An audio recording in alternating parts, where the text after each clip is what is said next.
The member for North West Central. Madam Speaker, thank you for allowing me to address the Legislative Assembly as the member for North West Central for the first time. I would like to acknowledge the traditional owners, past and present, of the land we stand on today, the Whadjuk Noongar people, along with the many traditional owners, past and present, from across the North West Central electorate. I'd also like to acknowledge my friends and family in the gallery, many who have travelled a long way to be here today, and those watching on the web. Thank you all for your encouragement and ongoing support. Representing the people of North West Central electorate was not a responsibility I'd contemplated in the lead up to the recent by-election, and I thank those who supported and encouraged me to step up to this enormous challenge. I'm honoured that many across the electorate have bestowed their trust and faith in me to be their voice in Parliament, a responsibility I will take with passion and vigour for each and every person.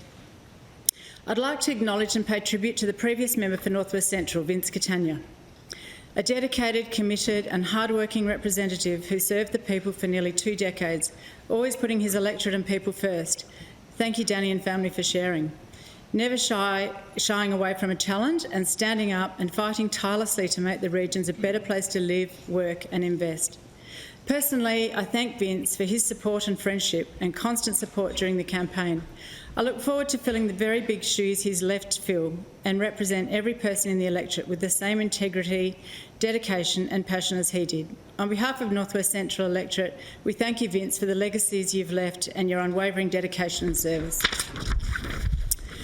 I'd like to thank the Nationals and the incredibly committed campaign team that wrapped themselves around me with endless levels of energy, patience and support during the by-election. An enormous effort across an enormous electorate in a short time. Thank you to Mia Davies, Shane Love, Martin Aldridge, Peter Rundle, Colin de Grassa, the Federal Nationals leader David Proud, who all spent time in the electorate with me, providing support and advice, helping me to knock on doors, meet people and man polling booths across the electorate. To the Federal Nationals team, including Bridget McKenzie, who supported me with the campaign, along with Angus, Harry and Kimberley, who travelled west to help with in the electorate, a massive thank you to you all. To our campaign managers, Sebastian Ciano and his team, Tony Crook, Julie Kirby, Paul Dixon, Vince Catania, Scott Bourne, Monique Warnock, Paul Kelly, Tay Ehlers, Douglas Rogers, Heather York, Sam Harmer, Emily Evans, Emma Zirkle and Michelle Russo, along with many, many other people who volunteered to man polling booths, help with signage and gatherings across the 17 towns. A very big thank you to everyone.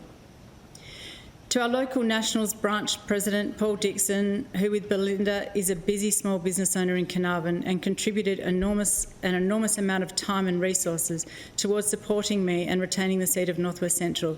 Thank you, Paul. So many people were all such a great support to me in so many ways during the campaign. I thank you all. Nolene Bassett, Paul and Stephanie Kelly, Belinda Dixon, Dudley and Sue Maslin, Bobo, Vicky Bell, Margaret Seaton, Kerry Russell, Daniel Ashcroft, Leanne Peter and Tessa Daly, Heather and Dom Kondo, Sandra Gain, Shane Elmore, Frankie and Zach Tyler, Cheryl Moncrief, Gail Bellotti, Glenn Della, Trevor and Joss Clark, Jamie Money, Turk Shales, Mark and Mugger Young, Gordon and Jane Pearce, Peter Grundy, Robin Vandenberg, Kieran Dart, Gary Hill, Robin Died Tanetti, Raylene Harris, Paul and Yvonne from Yalgoo, Lara and Jorgen Jensen, Caitlin Bryant, Murray Criddle, Peter Cripps, Karen Williams, John Spargo, Guy Acosta, Christina Stimpolo and Trevor Gibb, to mention just a few. It's an enormous electorate and we used a lot of resources.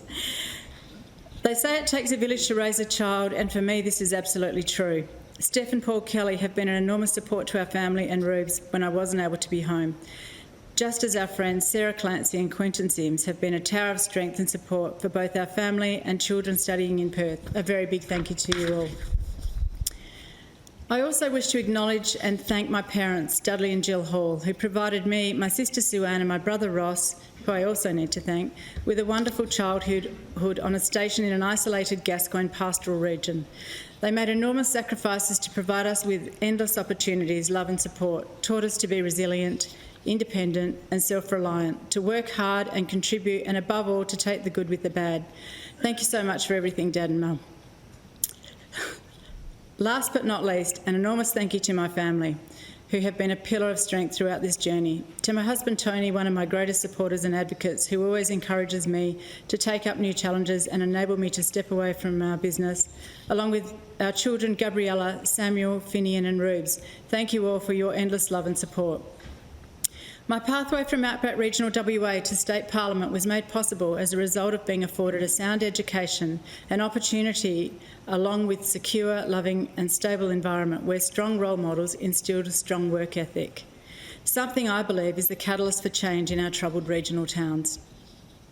As a proud fourth-generation local, I was raised on a pastoral station, completing my 7 years of primary education through the School of the Air, generally under the watchful eye of my mother Jill, with my other classmates scattered across the vast region. I was naturally a strong advocate for saving SOTA, or School of the Air, understanding that education is everything and is relied on by many regional families and businesses. Everyone deserves an education no matter where they live. I'm also a supporter of the Isolated Children's Parents Association, an organisation my family always supported, with my mother being a foundation member of the Ashburton branch and my grandmother Jill Salmon also acutely aware of the importance of education, having educated her own children remotely and being instrumental in the evolution of the ICPA Pedals magazine. Through necessity and isolation, I completed my secondary schooling at boarding school in Perth, some 1,200 kilometres from home, where my world was widened and I was provided with new opportunities that many in the city would take for granted. More subjects, music, art, sports, new ideas and extensive friendships and social networks. During this time, I took up the sport of rowing, where I was later selected for the first West Australian Institute of Sport squad under the guidance of Warren Gibson, who I thank for his friendship and for the significant role he played in my career representing Australia as a junior and a senior. Warren was a driver over many years in creating a level playing field for women in sport, which saw me during this time join the Swan River Rowing Club, which had been a men's-only club for around 100 years. Later, I was the first West Australian rower to be awarded an Australian Institute of Sport scholarship. This sport taught me commitment, dedication and the importance of teamwork, trust and precision. After studying and working in various roles in Perth and in Sydney at times in the finance industry, such as a manager of communications and promotions, manager of advisor services, along with being a consultant in project management and sports administration at the North Cottesloe Surf Lifesaving Club, my husband and I returned to Carnarvon in 2003, where we developed and still operate the Port Hotel. Over the past 20 years, I've also worked with local government and community groups and as a business advisor for the Small Business Development Corporation and an electoral officer. Having experienced the vast differences between living, investing and doing business in the city and the bush, I know the breadth and depth of my experiences and roles I have had will stand me in good stead and greatly assist me in understanding and representing the people of North West Central and shining a light on the regions. As a small business owner and community member who has raised our children in the electorate, I live, work and walk in the same shoes as others across the region and understand the opportunities, challenges and barriers we all experience. When Vince was asked what advice he would pass to me, he said, "Get a comfortable car, a good swag and try to see your family as often as you can." The North West Central electorate spans some 820,000 kilometres, the largest in Australia, with hundreds of kilometres between the 17 towns, including Tom Price, Parapadu, Pannawonica, Onslow, Exmouth, Coral Bay, Carnarvon, Gascoyne Junction, Shark Bay, Kalbarri, Meekatharra, Mount Magnet, Kew, Yalgoo, Murchison, Sandstone, Wiluna and the Nunanjara lands, and with almost no flights connecting these towns. This was very sound advice, Vince. The North West Central electorate is rich in history with unique and diverse landscapes, communities, industry and experiences, all contributing significant to the state and national economies and encompassing parts of the Pilbara, the Gascoyne and the Murchison and Nunanjara lands. Industries across the electorate coexist, including mining, fishing, horticulture, aquaculture, tourism and pastoral. Communities in these regions are defined by the people who live, work and invest in the towns, with each town and community having its own history and its own identity. But despite this, there are many shared similarities and challenges. Most people from the regions are resilient and self-motivated, highly resourceful, self-reliant and independent, and pull together in times of crisis, celebrating wins, sharing losses and supporting each other while looking to grow their region, businesses and secure their futures.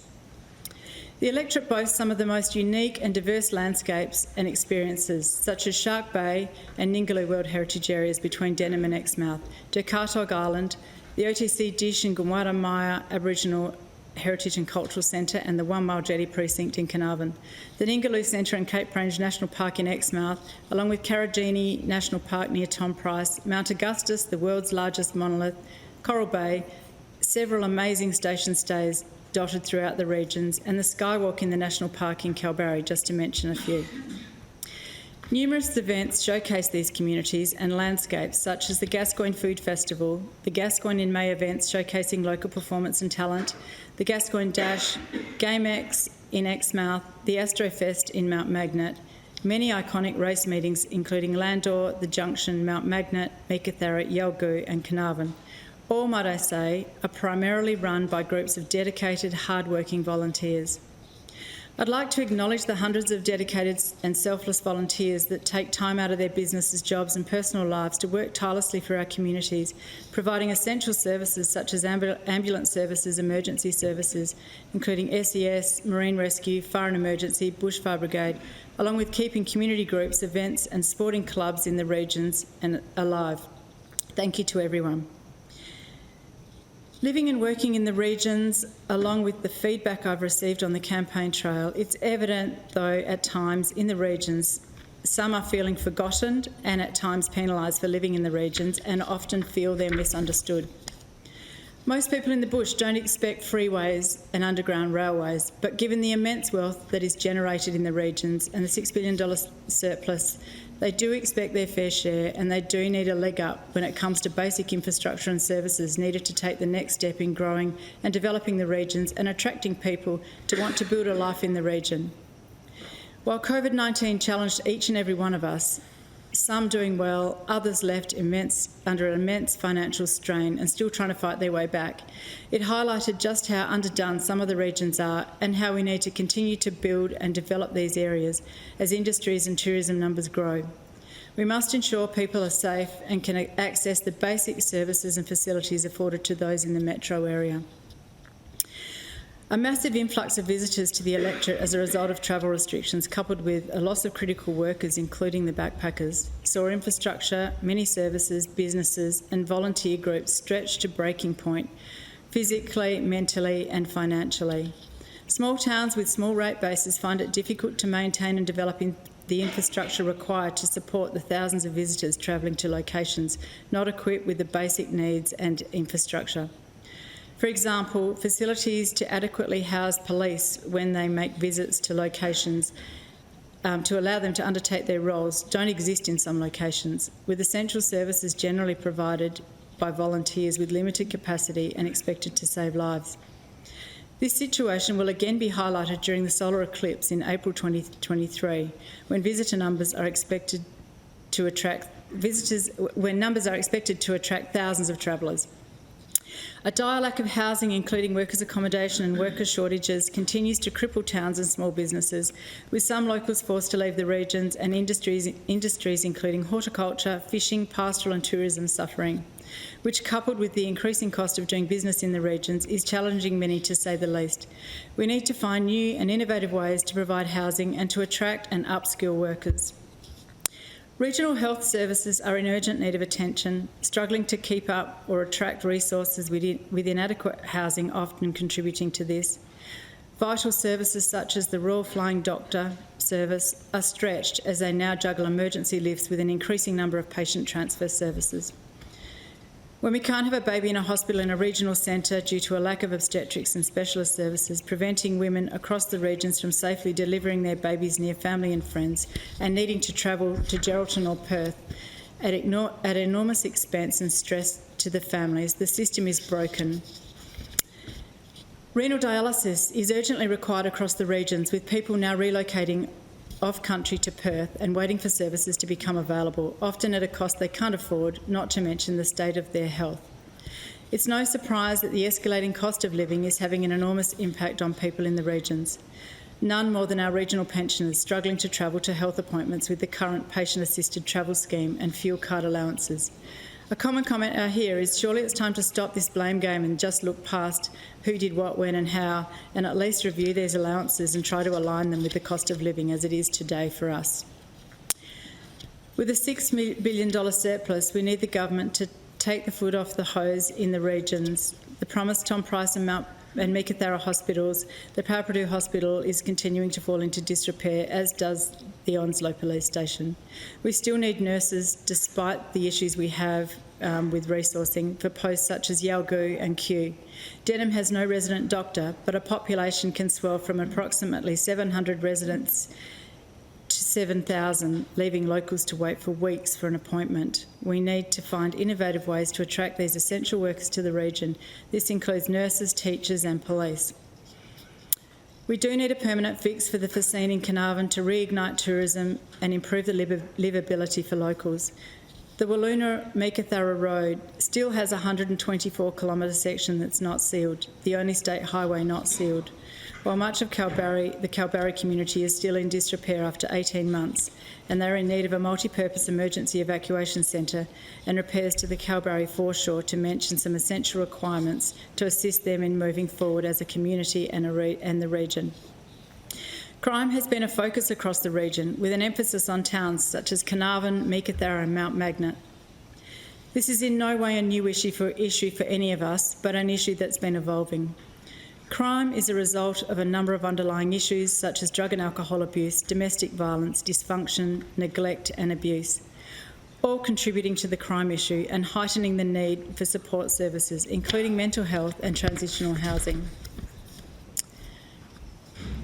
It is a sad indictment on our society if we consider ourselves to be rich while continuing to look past what's happening in our own backyard, where suicide rates in the Gascoyne are high, kids roam the streets at all hours of the day and night, often hungry. Could I have an extension? Yes, thank you. Extension granted. Thank you.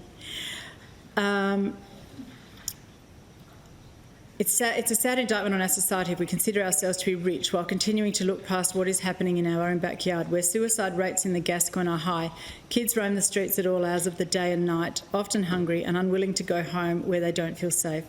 Groups of young people tell me regularly that we don't want to go home. A young boy told me a few weeks ago that juvie is so good. Good food, good beds, good Xbox. These are basics most of us take for granted. Education is a key to creating change, yet some children don't have the environment to be able to take advantage of opportunities where school attendance can be low or sporadic, with the added disadvantage of poor housing and a need for family support and high levels of drug and alcohol abuse within some groups. We live in the middle of town. I see and experience this regularly, including our front door of our pub, which has been smashed twice in the last 3 weeks.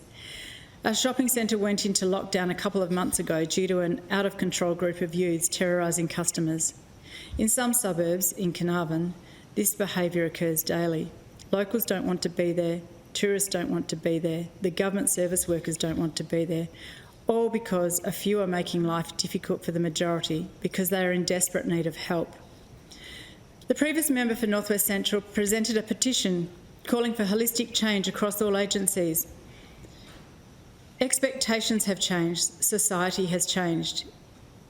We must have the courage as politicians to work together with communities, take up the solutions communities believe will improve their situation, take risks and fund new ways to change how we do things. Significant change will take time, but as a society, if we don't start to find innovative and new solutions that will start to turn the dial and improve the lives of what would be a lost generation, we will be having the same discussions in 10 years' time, and we will all be responsible for the fact there was not a change. We can't keep doing what we're doing. We need change and we need reform. My great-great-great-grandfather, Sir Thomas Coburn Campbell, was a pastoralist and the co-owner and editor of the West Australian newspaper prior to being part of a 3-person delegation sent to the UK to advocate for responsible government in WA.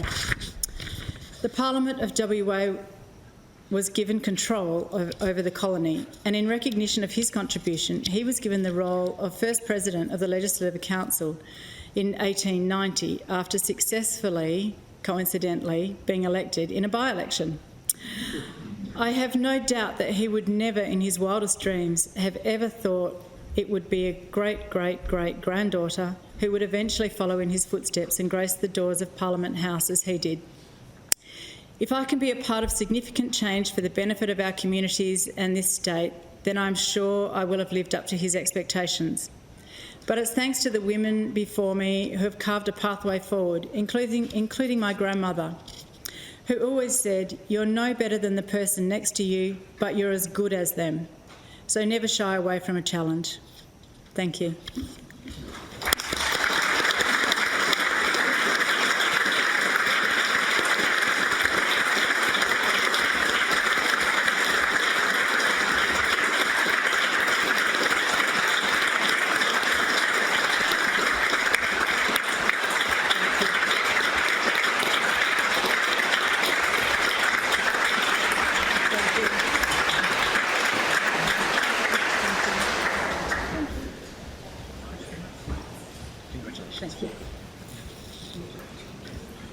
Members, I'll just give you a few moments for those who'd like to congratulate the newest member of the Assembly.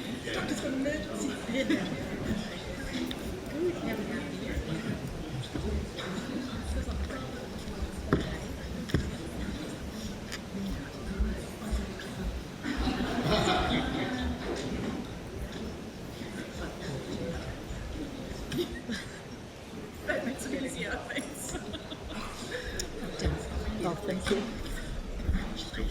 Oh, thank you.